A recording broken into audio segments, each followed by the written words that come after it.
Di tahun 2019, Avengers Endgame menjadi puncak perayaan genre superhero, sebuah fenomena kultural yang menyatukan dunia, tapi hanya beberapa tahun kemudian suasananya terasa berbeda.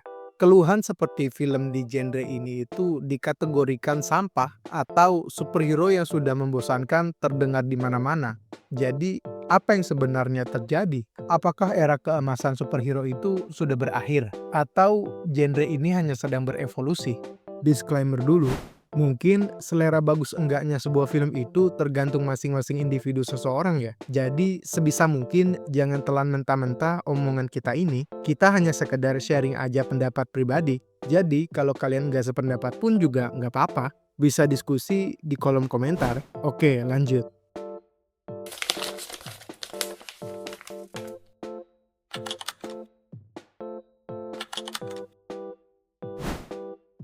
Untuk mulai menjawabnya, kita mulai melihat dari data.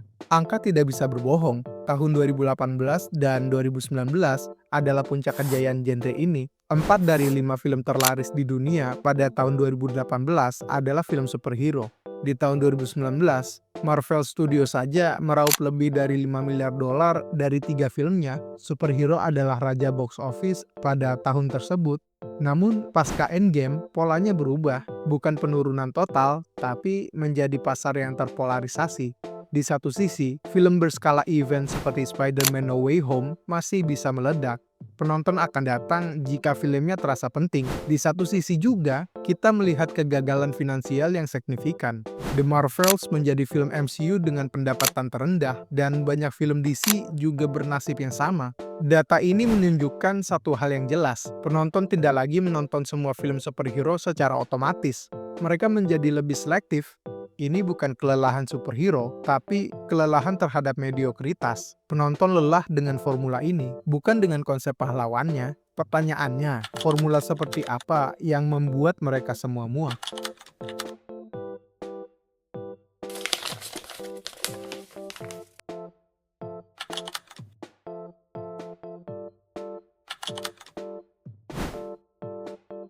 Mari kita bedah dari aspek ini. Setelah Thanos, MCU kehilangan arah narasi yang jelas, The Multiverse Saga terasa rumit, tidak fokus, dan kurang memiliki ancaman yang mendesak seperti The Infinity Saga. Kang the Conqueror atau Sang Penakluk yang seharusnya menjadi penjahat besar berikutnya justru dikalahkan di film pertamanya.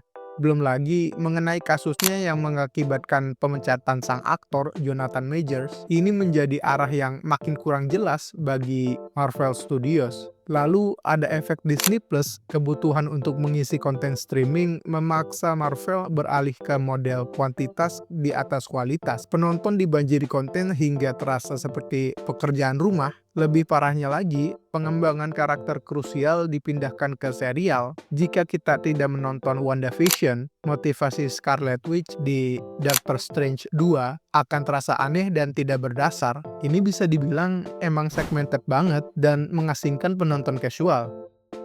Masalah paling nyata adalah krisis VFX atau visual effects. Kualitas CGI di banyak proyek pasca Endgame sangat menurun drastis. Ini bukan karena senimannya yang tidak berbakat. Laporan para seniman visual effects menyebutkan Marvel sebagai klien yang buruk, yang memberikan tenggat waktu yang tidak realistis, dan terus meminta perubahan di menit-menit akhir. Tekanan untuk memproduksi begitu banyak konten secara bersamaan membuat kualitas menjadi korban. Dan yang paling menyakitkan, penanganan karakter. Trauma Thor diubah menjadi lelucon yang berlebihan. Potensi penjahat yang mengerikan seperti Gore the God Butcher yang diperankan aktor sekaliber Christian Bale dibuang sia-sia. Karakter-karakter baru seperti di Eternals diperkenalkan terlalu banyak tanpa development pengembangan yang cukup, kualitasnya sangat buruk. Yang dirasakan banyak orang bukanlah kecelakaan, tapi konsekuensi dari model bisnis yang tidak lagi memprioritaskan cerita dan kualitas.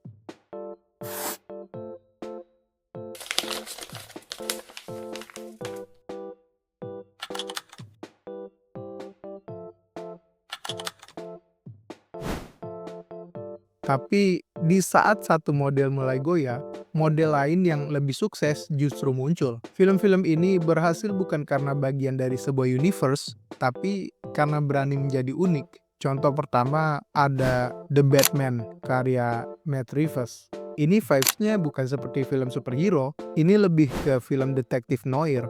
Lihat adegan pengejaran ini.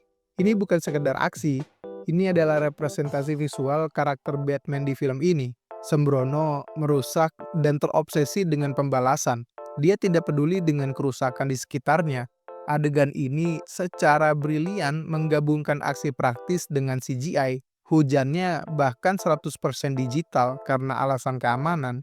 Film ini tidak merayakan Batman sebagai pahlawan, tapi mempertanyakannya sebagai ancaman. Contoh kedua, revolusi animasi dalam film Spider-Man Into the Spider-Verse dan Across the Spider-Verse. Film-film ini menggunakan animasi untuk menceritakan kisah yang mustahil diwujudkan dalam live action. Mereka merayakan individualitas dan menantang takdir yang sudah ditentukan. Momen-momen paling unik adalah Leap of Faith dari film pertama, diiringi lagu What's Up Danger. Ini adalah momen di mana Miles Morales berhenti mencoba menjadi orang lain dan sepenuhnya merangkul identitasnya. Secara visual, ini jenius banget. Kamera terbalik untuk menunjukkan dia itu naik ke peran barunya. Pesannya jelas, siapapun bisa memakai topeng. Terakhir, di tengah kelesuan Marvel, James Gunn memberikan Anomali Guardian of the Galaxy Volume 3. Film ini sukses karena fokusnya pada satu hal, emosi dan karakter. Ini adalah kisah gelap dan tulus tentang trauma dan keluarga. Puncaknya adalah adegan pertarungan koridor ini, diiringi No Sleep Till Brooklyn. Ini adalah simfoni aksi yang digerakkan oleh karakter. Apa yang terlihat seperti satu take panjang, sebenarnya adalah 18 shot terpisah yang dijahit dengan sempurna selama 1 tahun penuh oleh Weta FX. Ini bukan sekedar pertarungan, ini adalah potret karakter yang bergerak. Sebuah bukti bahwa penonton akan selalu kembali untuk cerita yang dibuat dengan hati.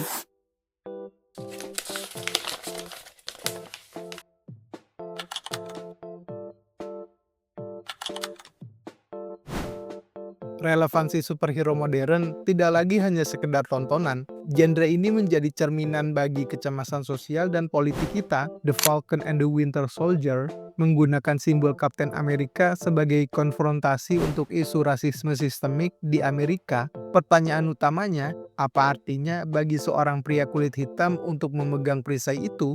Kisah Isaiah Bradley, seorang prajurit super kulit hitam yang keberadaannya dihapus dari sejarah, ini adalah alegori yang menyakitkan untuk ketidakadilan di dunia nyata. Dia tidak dirayakan seperti Steve Rogers, dia justru dipenjara dan disiksa.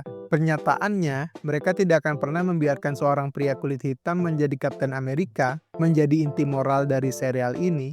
Di sisi lain, ada Joker karya Todd Phillips. Film ini menjadi fenomena karena menyentuh isu kesehatan mental dan kegagalan sistem sosial. Kejatuhan Arthur Fleck bukanlah kejahatan bawaan, melainkan akibat dari masyarakat yang mengabaikannya. Film ini memaksa kita bertanya, apa yang terjadi ketika kita meninggalkan mereka yang paling rentan?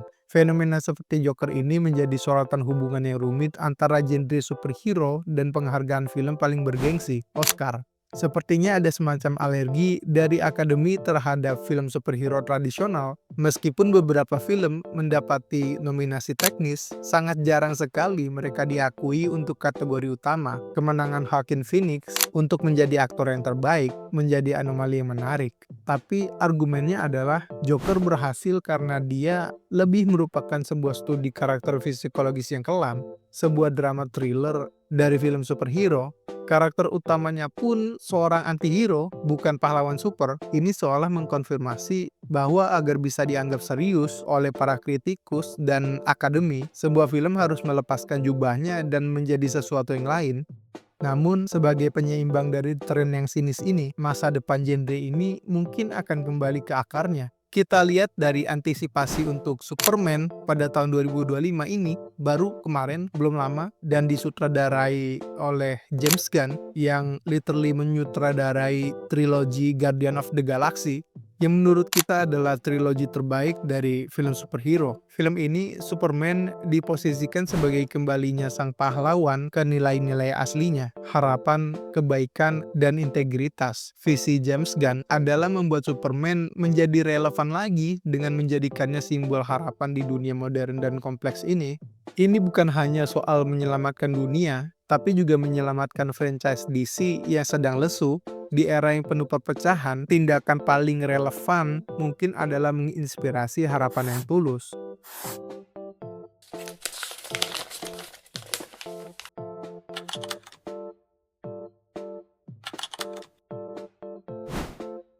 Jadi, apakah superhero masih relevan? Jawabannya iya, tentu saja. Tapi relevansi itu tidak lagi datang secara gratis. Kelelahan superhero adalah mitos, yang nyata adalah kelelahan terhadap cerita yang malas, formulaik, dan tanpa emosi. Jalan ke depannya sudah bisa dibilang jelas. Keberhasilan tidak lagi tergantung pada shared universe, tapi pada visi sutradara yang kuat, keberanian mengambil resiko, dan cerita yang berpusat pada karakter. Kita melihat secercah harapan ini dalam proyek-proyek mendatang. Antisipasi untuk Superman karya James Gunn menjanjikan kembalinya optimisme tulus, sementara itu The Fantastic Four First Step dari Marvel Studios mengambil resiko dengan estetika retro-futuristik pada tahun 60-an dan fokus pada dinamika keluarga yang sangat mapan, bukan sekedar mengulang cerita asal-usul. Superhero ini tidak mati, mitosnya hanya sedang ditempa ulang untuk zaman yang baru. Di era yang penuh ketidakpastian ini, kita masih membutuhkan cerita tentang harapan, ketahanan, dan keadilan. Tantangan bagi para pembuat film adalah untuk mengingat bahwa bagian paling super dari setiap pahlawan bukan kekuatan mereka, tapi kemanusiaan mereka. Film-film yang memahami kebenaran ini akan menjadi film yang abadi.